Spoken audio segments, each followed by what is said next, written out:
I'm Elisa Parenti in Washington, and you're watching Bloomberg Technology. Let's start with a check of your first word news. Deputy Attorney General Rod Rosenstein today announced the indictment of 13 Russians and 3 Russian entities, saying they meddled in the 2016 U.S. presidential election. The Russians are charged with stealing the identities of U.S. citizens to fraudulently buy ads on social media to sway public opinion. Plenty more on this story straight ahead on Bloomberg Technology. The FBI today disclosed that it failed to follow up on a tip about the 19-year-old suspected gunman in Wednesday's attack on a Florida high school. The Bureau says a person close to Nicholas Cruz contacted its public tip line on January 5th to report, quote, concerns about him. Florida Governor Rick Scott has called on FBI Director Christopher Wray to resign. Chief of Staff John Kelly has ordered changes to the White House security clearance process. Kelly released a memo today calling for the FBI and Justice Department to hand-deliver completed background checks to the White House Counsel Office. The move comes after former Staff Secretary Rob Porter resigned amid domestic abuse allegations. The Commerce Department is recommending that the U.S. impose tariffs or quotas on imports of aluminum and steel. Commerce Secretary Wilbur Ross says the current metal imports threaten national security. Global news 24 hours a day, powered by more than 2,700 journalists and analysts in more than 120 countries. This is Bloomberg.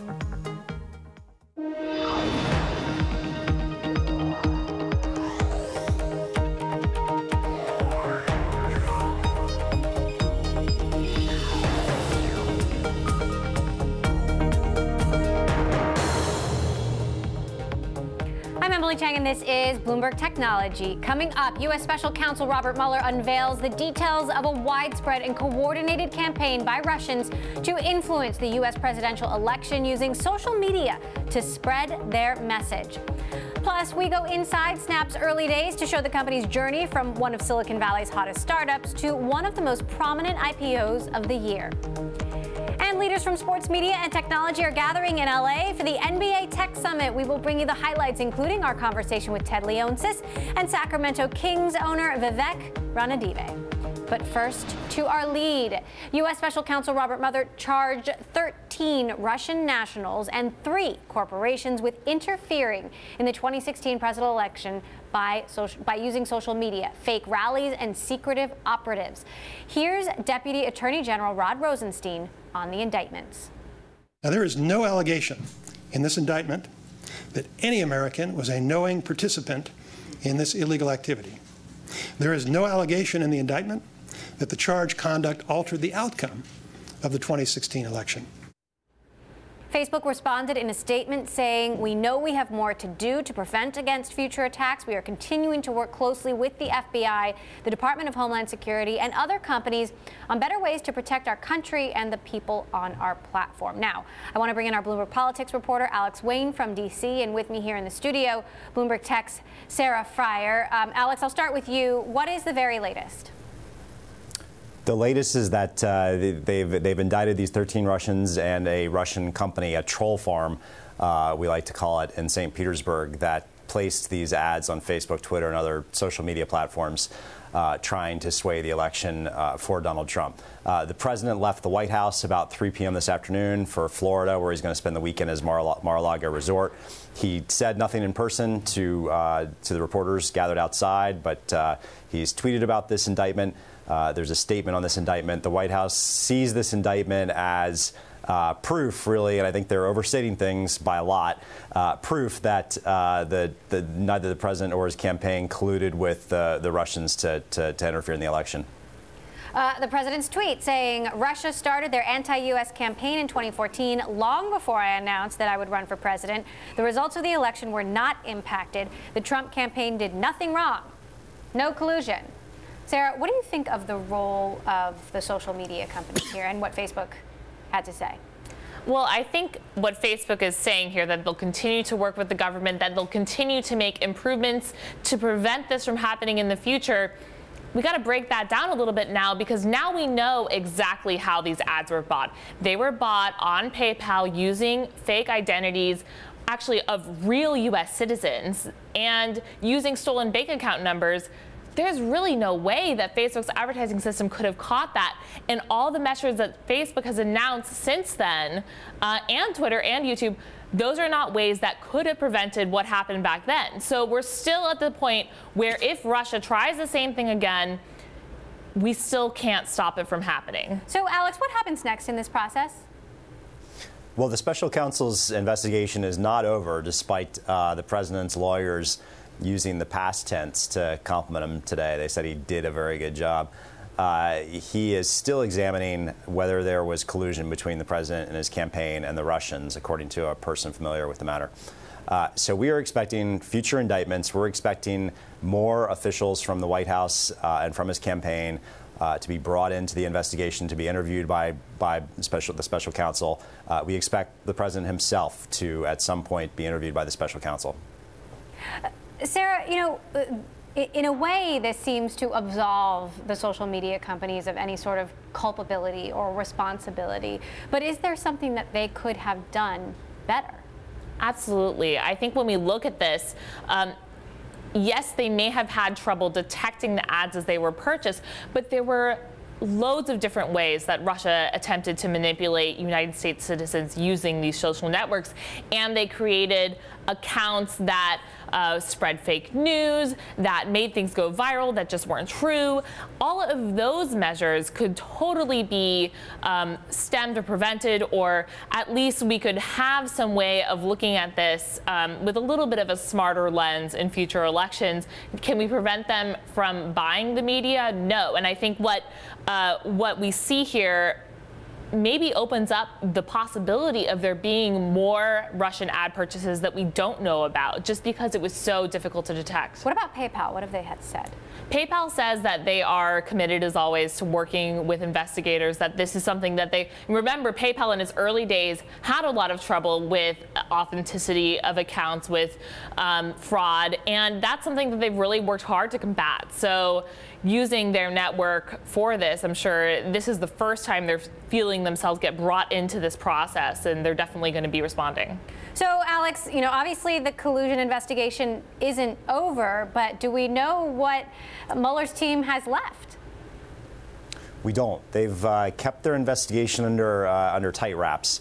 Rod Rosenstein's appearance today was actually a little unusual. The previous indictments have come without any kind of a news conference. I think probably his appearance was, in fact, directed at the president. He really seemed to emphasize that this indictment did not find that anybody colluded with the Russians, and did not find that the Russian campaign affected the outcome of the election. So, Sarah, you know, going forward, obviously a company like Facebook, for example, is making some dramatic changes. They're hiring thousands of people to better, you know, control some of these things. But, you know, would something like this, let's say, say this happens later this year, would something like this be able to be prevented, or is there no way to simply catch these kind of efforts? If people are posing as Americans with stolen identities and documents that prove they are who they say they are in a way that remains undetected by PayPal systems, by Facebook systems, then yes, I think it could happen again. The question now is what Facebook does with its algorithm for the news feed to figure out what kinds of posts actually get good play. And if they are able to make it so that stuff that is incendiary, false, etc., doesn't spread on the network quite as easily, now that's going to be hard, because those are the things that people talk about. That's what the network is built to do, is emphasize what we have emotion about. If they can figure out a way to do that, then we could see a little bit of progress. All right, Sarah Friar of Bloomberg Tech, you are sticking with me. Alex Wayne in D.C., our White House reporter. Thank you so much, Alex, for giving us that update. Now, in deal news, we have an update on Broadcom's continued pursuit of a rival chipmaker. Qualcomm's board has rejected Broadcom's most recent $121 billion offer. Qualcomm's board stated that this proposal materially undervalues Qualcomm and has an unacceptably high level of risk. But at the same time, the board said it found the meeting on Wednesday to be constructive and that it would be open to further discussions. Coming up, NBA All-Star Weekend well underway in LA. Our conversation with Sacramento Kings owner Vivek Ranadive at the NBA Tech Summit is next. And if you like Bloomberg News, check us out on the radio. You can listen on the Bloomberg Radio app, Bloomberg.com, and in the U.S. on Sirius XM. This is Bloomberg.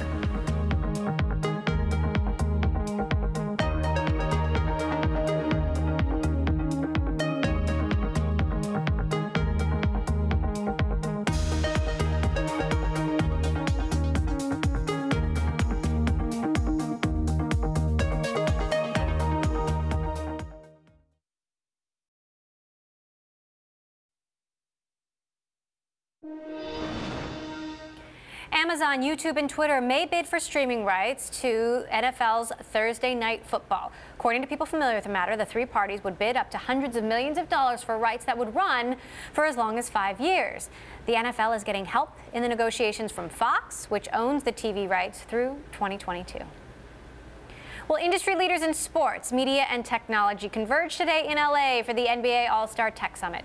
Team owners, athletes, and investors will give their take on the latest tech trends, including esports, digital disruption, and data tracking in modern sports. Earlier today, our Bloomberg editor-at-large, Corey Johnson, sat down with Sacramento Kings owner Vivek Ranadive and asked about the new stadium now that it has been running for a little over a year. Take a listen. It's been beyond our wildest expectations, Corey. So our fans love it. The games are sold out. And we've now also become one of the top 5 concert venues in the world. Really? Top 5? Yeah. In terms of revenue, or what do you mean? Yeah, in terms of revenue, in terms of performances, in terms of who we get.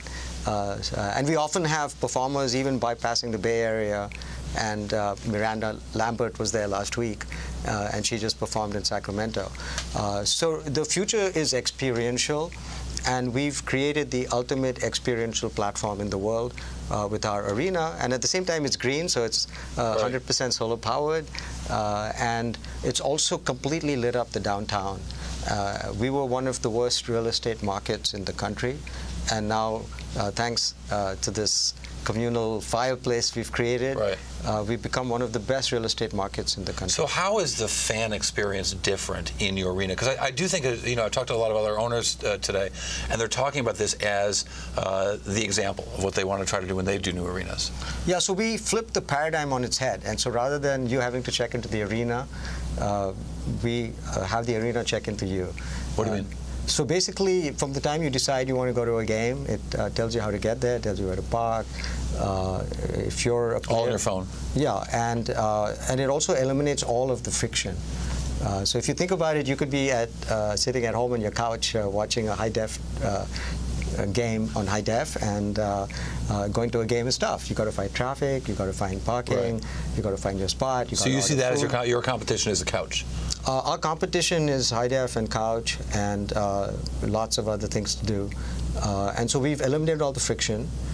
We've made it something that's very interactive, and the phone actually becomes the remote for the arena. So not only can you see what's going on, not only can you connect with friends and you can order food, but you can even say that I'm not comfortable temperature-wise. And it'll individually adjust around your area so that you're always comfortable, you're always engaged. Everything is at your fingertip. So what does that do? That sounds really expensive. What does this do for the business model of the Sacramento Kings? Well, it turns out that doing right by the fan is also good business. So we're selling out all the games. We're doing unprecedented numbers in terms of food and beverage. And we actually have to keep our place open well after the game is over because fans are enjoying the experience so much. That's interesting. That's a very different thing. Yes, and we're able to engage these fans well before the game and then well after the game as well. So we extend that engagement period, and that's good for business. And you guys got a pretty good real estate deal, it seems to me, when you agreed to build this stadium in downtown Sacramento and get some surrounding real estate. Yes, and so the downtown is now popping. And when I first came there, you could have thrown a bowling ball and it wouldn't have hit a soul. Yeah. And now there's lots of people, there's lots of businesses. It's had $1 billion impact on the local economy. There's thousands of new jobs created. There's lots of new businesses that have opened up. And it's become the ultimate experience center now. One of the interesting things about here in LA, Staples Center's got sort of 3 main sports tenants, but really 2, right? The Clippers are 3rd. Right. You've got a hockey game or a hockey team there, and of course you got the Lakers there. Right. Do you need to have a sort of second thing to suck up all the? Because you've got only so many 50 games a year all in for basketball. Yeah. So since we opened the arena, Corey, we've had virtually no dark days. So there's always something going on there. There's a concert. There's some kind of a cowboy show. Right. And so there's always something going on at Golden One Center, and there's a heavy demand. People want to come there, and we not only eliminated the friction for our fans, but one of the first things I did when we started this is I consulted with people like Drake and said, what do you want in the arena of the future? And they said, make it easy for us. And so if you're a big-time performer, you have 30, 35, 18-wheelers coming through. If you go to a place like Barclays, it's very difficult. You go down, you sit on a turnstile, you turn it around. Right. With us, it comes right off the freeway. It comes in, it gets unloaded, it goes right off. There's very little friction. So you have to make it easy. We also made it so that it's very attractive for them to perform there. They can have choices on where they want the platform. I saw the Lady Gaga concert, and she performed in one part of the arena, then she moved to a different part. She was engaged with fans. So it's a whole different experience, not just for the fans, but also for the performers. So maybe you get to the point where the artists actually are requesting to do a gig in Sacramento because of the way the stadium works. Exactly. That was Sacramento Kings owner Vivek Ranadive with our very own editor-at-large, Corey Johnson, in LA. Coming up, just 5 years ago, Snapchat walked away from an acquisition offer by Facebook, how the company came to the decision to turn down $3 billion. That is next. This is Bloomberg.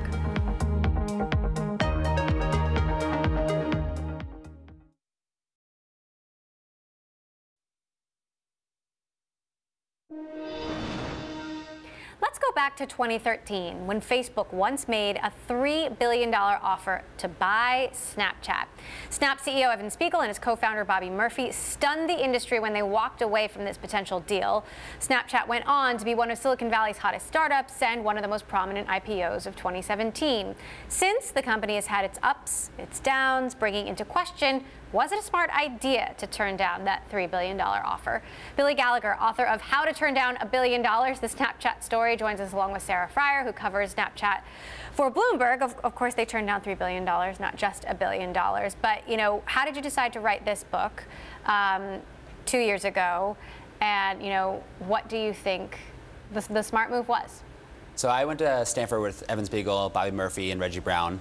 And I started writing for TechCrunch when I was a sophomore, spring of 2012. And actually, my very first interview was interviewing Evan Spiegel about Snapchat. So lucked out there. And That's very fortuitous. Absolutely. Kept covering the company. It was a fascinating story. I was really drawn into how much all my friends were using Snapchat and how much it seemed like investors in the media covering Silicon Valley didn't really understand it. And so it was just a fascinating story, and I knew I wanted to keep following it. Sarah?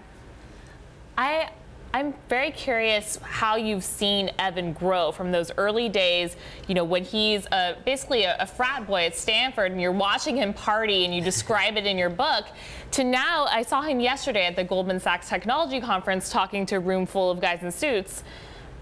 How has he grown up as a leader, and what techniques do you think he's used to get there? And hang on, he didn't just party. I mean, there were some very incriminating emails that he sent, and he hasn't always had the best reputation in the business community. Absolutely. I think it's interesting with Evan what he's managed to add and change while keeping some of the things that makes him work as a person, as a leader, as a CEO, the same. And so he's very good at taking feedback from trusted advisors like Michael Linton, who's the chairman of the board and former Sony CEO, and sort of realizing, okay, I need to work on this part of my personality, this part of the company, while keeping that sort of headstrong belief in himself, while keeping his understanding of users. He certainly has plenty of work to go, but I think he's done a really impressive job of growing in these past 6 years. One of the things about him as a journalist is he doesn't really court the media. He doesn't give interviews very often, and so, with a CEO like that, it can often be hard to really understand what his vision is. I mean, do you think that he needs to open up? Absolutely, and it's not just externally. He struggles, not struggles, but he purposefully doesn't communicate very well internally at the company. And he didn't cooperate with your book. He didn't cooperate in that book. But we saw at the Vanity Fair conference this past fall, he admitted he does need to get better communicating both internally and externally. And I think we saw some on the Q4 earnings call that he seems to be listening to Wall Street more, making changes more based on what they want to see. So we'll see if 2018 he'll be different. With all of these stories about companies, when you write a book about it, there must be some sort of lesson. What is the lesson that a reader would take away from the Snapchat story as you tell it? I think the lesson is just how much Snapchat and Evan are the same. I think we saw this when they went public, and he and Bobby control all the voting shares. But really throughout this story, you see Evan and Bobby and this inner circle, but really very much led by Evan, make these gutsy calls to turn down Facebook for $3 billion, to create this new product in Stories, to take the company public when so many of their peers like Uber and Airbnb are staying private, and how much sort of this, I think we rely sometimes on this headstrong founder myth, but really in Snapchat's case it's true. And in the case of Snapchat, he even has more voting control than, say, Mark Zuckerberg does, than Larry Page and Sergey Brin, in that he is really the sole voice on what happens to the company along with Bobby. Absolutely. Is that a good thing? He's obviously lost a lot of executives, and we hear from people inside the company that it's really Evan's way or the highway, and we can imagine, some of the conflicts that must have arisen between some of the executives who have gone, who are very experienced executives. Yeah. Is his leadership style actually working? I think the amount of structural and cultural control he has isn't good for the company. I think we've seen they really have failed to develop a leadership team that's strong beyond Evan and Imran Khan to some extent. And so much of the product is just driven by what Evan thinks the users want, and that's worked for a while, but it's really hard to keep having those hits over and over and over again, driven by one person. So does your thesis about Evan, his strength as a leader being the thing that drives Snapchat to success, has your thesis changed at all after this year that they've been public? Almost a year, in a couple weeks. Yeah, coming up on the 1-year anniversary. I think in some ways it's sort of analogous to Uber in some ways, that Travis was clearly the guy to take Uber from zero to where it is today, but clearly wasn't the person to move it forward. And it's worth questioning. Evan was clearly the person to take Snap here. I think most of us would have sold to Mark Zuckerberg for $3 billion back when Snap didn't even make any money, but it's worth asking, if it's going to be just Evan on the team and have so much control, is he the person to take it forward? So you think they may need a new CEO? I don't think they will have a new CEO, but I wonder if his control is good for the company moving forward. So what's your outlook? Where is Snap in 2 years? I actually think they have a pretty positive outlook. I think they've shown that they were able to create new products that are really exciting. They just had the first good earnings call, which is definitely good for morale. And I also think they have enough goodwill with users that I think they have some time to figure out what the next big thing is. Will they have a Sandberg or somebody to kind of bring that? They need it, but I'm skeptical if they're going to have it. All right, Billy Gallagher, nice short answer. How to Turn Down $1 Billion. A new book out now. You can buy it on Amazon or your independent bookstore. Sarah Fryer, Billy Gallagher, new author, thank you so much for joining us. Coming up, social media firms once again in the spotlight. We're going to be talking about Facebook. That is next. This is Bloomberg.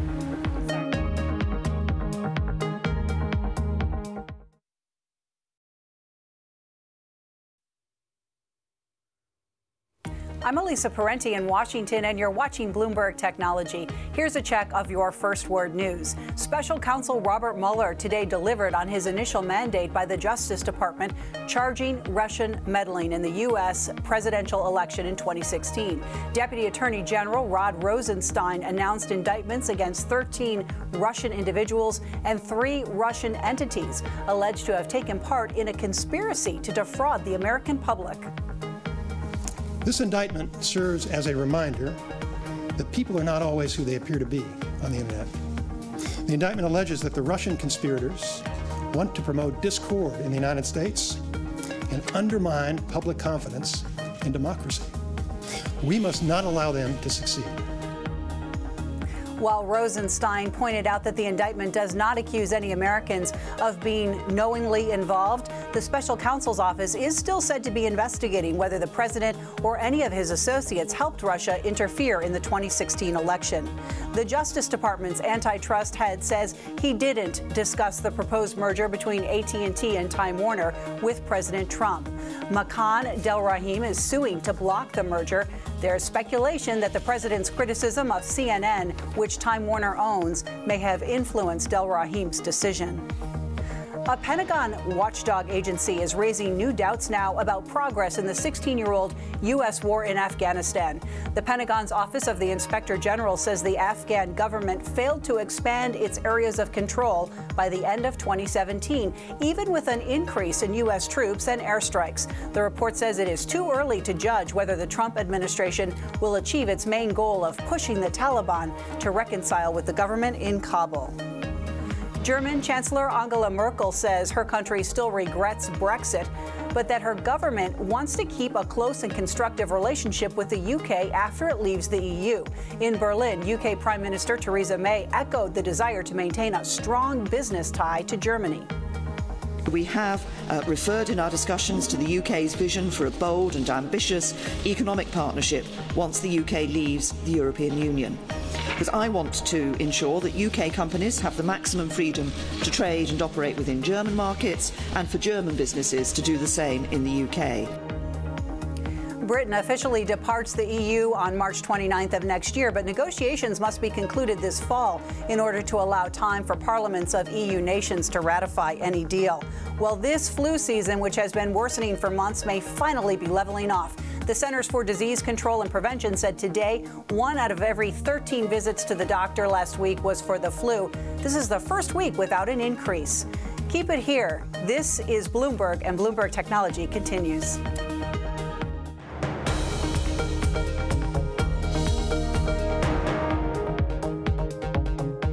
This is Bloomberg Technology. I'm Emily Chang. Back to our top story, Russia's hacking of the 2016 presidential election. Today's indictments further detailed how Russian agents used social media sites like Facebook to try and derail the U.S. political process. And that's just the latest in a string of unflattering news stories for Facebook. This month's Wired magazine cover story features a beaten and bloodied Mark Zuckerberg, the Facebook CEO, literally carrying the weight of the world on his shoulders. The cover story, Inside the 2 years that shook Facebook and the world, reveals the world's most popular social media platform in turmoil, frantically trying to cope with fake news, Russian agents, and a growing societal backlash rising against it. To go deeper into all of this, I want to welcome the man who wrote that piece, Wired's editor-in-chief, Nick Thompson, and an old Bloomberg contributing editor. So nice to see you again. It's for so nice coming back at this table on the show. Well, the cover makes a statement. Yeah, let's see. And what was your intention here? With the cover?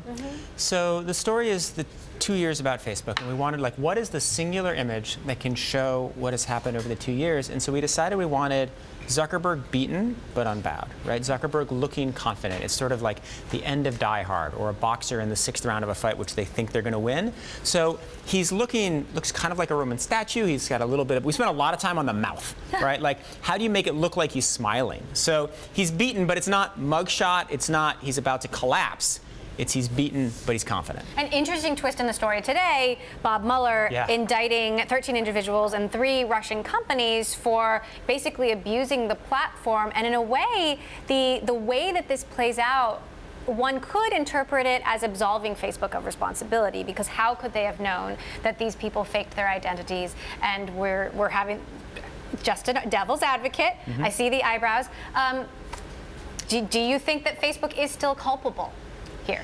Well, it is interesting. I genuinely believe something that I wasn't certain of when I started the story, which is that Facebook did not know about the propaganda operations until the spring of 2017. They knew about Russian hacking efforts on their platform during the summer of 16, during the election, but they did not know about all the stuff that Mueller is writing about today. They should have known, though, or they could have known, right? It's done by the IRA. Facebook had shut down IRA accounts in 2015, right? You could have, if you'd been looking harder, if you had more people, and if you'd suspected it, maybe you could have seen it. So they aren't guilty of hiding it, but it is, you know, the smartest people in the world running a platform with all the data in the world. They could have maybe found this stuff. Why didn't they find it? I mean, is it sort of a sense of arrogance, or this belief that everything they're doing is correct? Those things play into it. Also, I mean, it is hard, right? Russia was good at hiding it. The thing that was most interesting in my reporting, or the thing that struck me the most, is that one of the fundamental reasons I think they didn't find it is there was a big fight about trending topics in the spring of 2016. And they were accused of having bias against Republicans. And so after that story came out, which they thought was bogus, they didn't think they had bias, but after that story came out, they were terrified of alienating Republicans. They didn't want to get regulated. They didn't want Republicans yelling at them again. And so they kind of stuck their heads in the sand. I had 12 different former or current Facebook employees who said, yeah, that trending topics thing set us up in the worst possible situation for what was going to happen in the summer of 16. We just didn't want to do anything that could be seen as anti-Republican. So who knows? Maybe somebody at some point was like, this Blacktivist group, kind of weird. You know, all the browsers are in the Russian language setting, and somebody else might have been like, no, why don't you put that in the folders? There are some folks out there loudly complaining about Facebook. Roger McNamee, for example, an early Facebook investor, one of Mark's mentors in the early days. I recently interviewed him for our show, Bloomberg Studio 1.0. Take a listen to what he had to say. Our democracy is in extreme peril right now, and we don't have a lot of time to fix this. The elections are coming up in November, and we don't have a lot of time to essentially safeguard them. And this next time, it's not just the Russians you have to worry about. Anybody who's angry. Would you agree? Oh, I think he's right. I mean, I definitely think that Roger is correct that the Russians are going to be targeting the 2018 elections, that there's a lot at risk. They're going to try to disrupt it. I mean, we saw yesterday, right, that Russian bots are trying to rile us up over gun control, right? The amount of effort that Russia is putting into messing with this country's democracy and civic society is real. Now, I also think that Facebook is trying to stop this. I do think they can do a lot better when they're paying attention. I think they're hiring people, they're looking, they're doing what they can. I had somebody from Facebook say to me, look, what are the odds that this repeats in 2018? There is a 0% chance that what happens in 16 happens, which is all these operations with no one paying attention. 0% is strong. Well, 0% that no one will pay attention like they did the last time. But will they catch it? I think they'll catch a lot of it. I think a lot of it is catchable. If you have enough people at Facebook paying enough attention and caring enough, you can. Also, and Roger, I should say thank you because you play a role in my story. I had to introduce Roger and Tristan as critics of Facebook, and they meet on your show. Yes, Roger and Tristan, the legend goes, met on Bloomberg Tech. You know, and you know, I've also spoken to Tristan recently, and he had an interesting point about Facebook's new service, Watch, and you know their original content efforts, more video on Facebook. Of course, we know that video is a huge driver of new ad dollars. Take a listen to what Tristan had to say. There's billions of channels basically on the new TV, and there's no way to basically know or be accountable to all of that complexity. So they've unleashed this civilization-scale mind control machine that they don't even know what thoughts it's pushing into 2 billion people's minds. So he sounds more apocalyptic about the ability for Facebook to rein back what they have created. Yeah. So I would agree on Tristan on the diagnosis of the problem. I feel like the doctor is paying attention, right? I think Tristan's view is that this is the disease, no one's there. My view is that actually, if you look at Facebook's statements over the last 3 months, if you look at their actions, even if you look at video, right? They are deprioritizing video in your streams after massively prioritizing it over the last period of time. So I feel like maybe they're not doing enough, maybe they're not going in exactly the right direction, but I feel like the conversations at Facebook that are happening now and the effort that's happening now is substantial. How does this special investigation and these FBI indictments add a new twist to the story? Well, it adds a ton more information, right? This is the indictment, which is a 37-page indictment, which just came out today, has crazy details. Like they spent $1.2 million a month. These are the people who were involved. This is exactly what they did. This is all stuff we did not know, right? A little bit of these details have been reported in the press, but this is just going to give us a lot more texture and understanding of what Russia did and how they did it. And what it will do is it should ideally help us stop it the next time around. Also, the fact that there's an indictment makes it pretty hard for, I don't know, 25% of the country to say this is all BS, right? Now let's all accept that this happened, and let's try to prevent it the next time around. Roger McNamee is pushing this idea that Facebook should change its business model and start charging a subscription, basically, to at least the users that want it, and then they get to choose or have more control over what they see. Is that A, realistic, B, a good idea? First of all, I'm in the media business, so the notion that I should give like financial advice to Facebook is ridiculous. But if it was a subscription model, do you think some of these issues would be mitigated? Oh yeah, I think if Facebook had, if Sheryl Sandberg came on board and was like, find a business model, they went to the whiteboards, they wrote down all the potential business models, they chose ads. Had they chosen subscriptions, everything would be different about Facebook, because their job wouldn't be to get your attention and suck you in. It would be to make a product that's valuable to you. Would they have 2 billion users? They might not have 2 billion users. They might not have as much revenue, but it would be a product that serves our society much better. So can they go backwards? No. I mean, they're deep in this, and they built the most effective ad targeting machine in history, and you can use it for all kinds of good things, right? I used to work at the New Yorker, where how do you think we sold subscriptions at the New Yorker, right? Facebook targeting, right? It's like really good. So they built an amazing machine. They're not going backwards. I mean, Roger's idea is a super smart thought experiment, right? And it's extremely interesting, but they're not going to do that. All right, Nick Thompson, Wired Editor-in-Chief. Great to have you back on the show. So much fun to be here, We'll Emily. have to have you back more often. Thank you. All right, well, the first U.S. commercial ride-hailing service without human drivers has been approved. Waymo got a permit in late January from the Arizona Department of Transportation to operate as a transportation network company. This lets Waymo's fleet of driverless Chrysler Pacifica minivans pick up and drop off paying riders in Arizona through a smartphone app or website. The service is expected to start later this year. Still ahead, more of our coverage from the NBA Tech Summit. What Monumental Sports CEO Ted Leonsis has to say about the future of esports next. And this weekend on Bloomberg Television, we'll bring you all our best interviews from the week, including our conversations from the Goldman Sachs Technology Conference, including the bank's president and co-COO, David Solomon, and Bill Gurley of Benchmark Capital. Tune in this Saturday for the best of Bloomberg Technology. This is Bloomberg.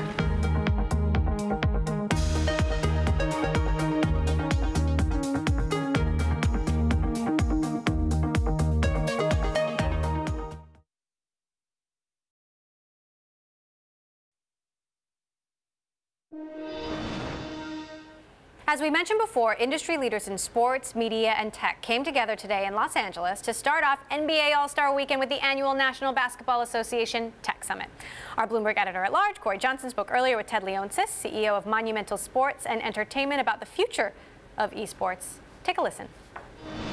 Well, everyone says it's the newest and biggest thing. It's actually 60 years old.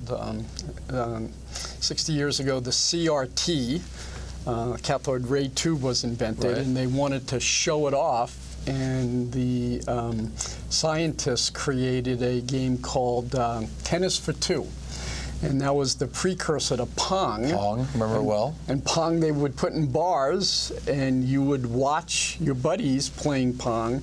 Well, that's like esports. And then in the late 80s, early 90s, you could get connected, and once you get people connected and you're competing with one another, a professional sport, a professional league is just a natural outgrowth. And what the amazing thing about the momentum here is that 4 billion people connected to the internet, only 300 million in the United States. So we've become a very, very small player in terms of internet traffic and connectivity. And this game is inherently global. The best players are from Korea, South Korea, the Philippines. China has exploded. We own a team, Team Liquid, that plays in League of Legends. League of Legends owned by Riot Games. Riot Games acquired and owned by Tencent, a $600 billion behemoth from China. And so this is not a fad. This is not something that's like Pokemon or something. This is a really, really important phenomenon. Young people get exposed to these video games. And League of Legends is huge for League of Legends. It's 160 million monthly users, growing incredibly quickly, and the video game business, and then connecting people. So you have these communities. Advertisers want to reach these people, and so I told someone the other day, our Team Liquid group has a house, and that's where the players are, and we sold naming rights for $4.5 million a year. On the house? Sponsor for the house. And how much does the house cost? Well, the house, less than we were just million? renting it, right? Yes, but the reason is that these players, these professionals, as they're learning new moves, as they're learning what's called the meta, the software changes, and the professionals will learn what to do. They'll go and share that information with their fans on YouTube, and they'll get hundreds of thousands live people watching. And you go, well, that doesn't sound so big. And you go, well, that's actually bigger than CNN in prime time. Right. And so what we're seeing is the kind of the birth of a new sports league. I believe that because of its global nature, because that the players, my son started playing his video games and multi-user games when he was 12 years old. He's full grown now. 28 years old. He's still playing, right? So I think what happens is the audience continues to grow. So what's the business model for you? Well, for us, the business model will eventually be just like professional sports. You'll have media rights. You'll have ticket sales. We're all looking at, do we build our own little mini theaters, our own little mini arenas, big tournaments you'll have in 20,000 seat arenas. And there's new kinds of models other than sponsorship, and we can learn a lot from esports. There's this crowdfunding phenomenon. Team Liquid won Dota 2 championship. Dota. What do you mean crowdfunding? Crowdfunding as applied how? Crowdfunding on, they said we have 160 million users, we have 20,000 tickets to sell, bid on the tickets. And then, hey, we want to raise money so that the players can have prize money. And the more money that we raise, we'll give it all to the players. And so the fans are literally putting this money in just so the players can win more. Exactly. That's amazing. And so but that shows how vested they are. That was Ted Leonsis, Monumental Sports and Entertainment Chair and CEO, with our Bloomberg Editor-at-Large, Corey Johnson. Coming up, the wait is finally over. Marvel's Black Panther is roaring into theaters. We look at how this superhero could be a cinematic game changer next. This is Bloomberg.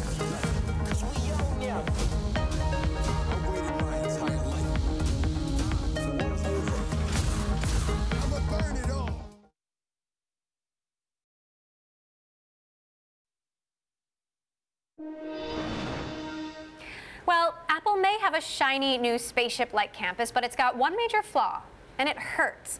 Employees keep on walking into panes of glass built all around headquarters. And apparently, Apple has no one else to blame except its top-selling product, the iPhone. That is because employees are distractedly looking at their phones, and then smack. One decidedly low-tech solution is putting Post-it notes on the glass, but those have been taken down, given that they are unsightly. Well, Marvel Comics' most regal superhero is set to become an international star this weekend as Black Panther hits screens across the world. The movie about the king of a fictional African country called Wakanda, who moonlights as an Avenger, is tracking to make nearly $200 million domestically over the holiday weekend. Perhaps more importantly, it's the crowning moment for the character that was the first mainstream black superhero in comics. Joining me now, our Bloomberg Entertainment reporter, Anusha Sakui. So, Anusha, is this a game changer for the film industry? Well, there are a lot of people that are hoping it will be, and if the money follows, which it looks like it's going to be, usually that's a driver for someone to repeat the recipe, which is really to increase diversity both in front of the camera and behind the camera. This is really, for a film of this size, you know, hundreds of millions of dollars in cost, and, you know, potentially near $1 billion global box office, which, you know, it would be high, but, you know, it's possible. There's never really been a film like that with this kind of with a nearly all black cast and you know, a black director. So it does open the world up to a range of people being on camera and making content. You know, I'm just going to state the obvious, but it is so shocking how, you know, this idea that increasing diversity behind and in front of the camera just didn't happen before now. I mean, it's 2018. What took so long?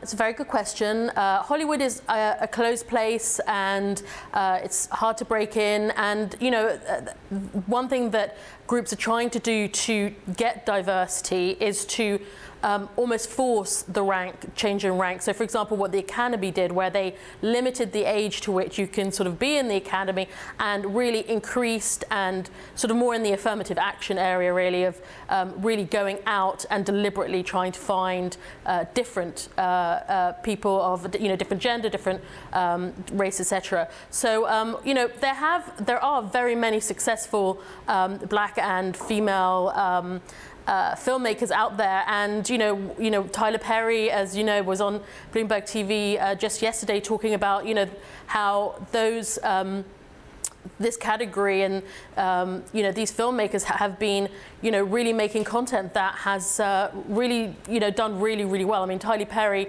is known with his franchise of films to always be underestimated, and one area of the population where movie-going is growing is amongst African Americans and Asian Americans at a time when attendance at movie theaters is at a generational low. So this is really an area that sort of behooves Hollywood to kind of make more common. And we're going to be getting a female-fronted Marvel movie soon. What's the outlook for that? So there is a Captain Marvel with Brie Larson that is not scheduled till 2019, but in next month, in the coming weeks, we have Wrinkle in Time from Disney as well, which is, which it's sort of like a young adaptation, sort of like a fantasy, and it's directed by Ava DuVernay, who's a woman of color, and it's got a very diverse cast, but largely women: Reese Witherspoon, Oprah, and young females of color in roles as well. So that, as well will be, I think, very much in focus. All right, Anusha Sakui for us in Hollywood. Anusha, as always, thank you for that update. We'll be following the numbers throughout the weekend, and that does it for this edition of Bloomberg Technology. We're off this Monday for President's Day, but we'll be back on Tuesday. And a reminder, we're live streaming on Twitter. Check us out at Technology, weekdays, 5 p.m. in New York, 2 p.m. in San Francisco. That is all for now. This is Bloomberg.